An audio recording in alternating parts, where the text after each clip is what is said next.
பண்ணாரி அம்மன் திருக்கோவில் தமிழ்நாட்டின் ஈரோடு மாவட்டம் சத்தியமங்கலம் அருகே பண்ணாரி என்ற ஊரில் அமைந்துள்ளது. இந்த ஆலயம் சுமார் 300 ஆண்டுகளுக்கு முன்பு கட்டப்பட்டது என்று கூறப்படுகிறது. இந்த ஆலயத்தின் தல வரலாறு சுமார் 300 ஆண்டுகளுக்கு முன்பு நடந்ததாக கூறப்படுகிறது. அப்போது இந்த பகுதி அடர்ந்த வனப்பகுதியாக இருந்தது.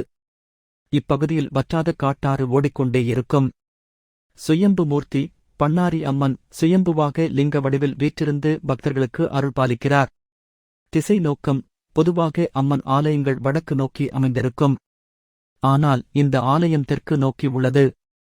புற்றுமண் பிரசாதம் இந்த கோவிலில் விபூதி கிடையாது. அதற்கு பதில் புற்று மண்தான் விபூதி பிரசாதமாக வழங்கப்படுகிறது. பங்குனி மாதத்தில் மார்ச் முதல் ஏப்ரல் வரை நடைபெறும் குண்டம் திருவிழா மிகவும் பிரசித்தி பெற்றது. இந்த விழாவில் லட்சக்கணக்கான பக்தர்கள் பங்கேற்கின்றனர்.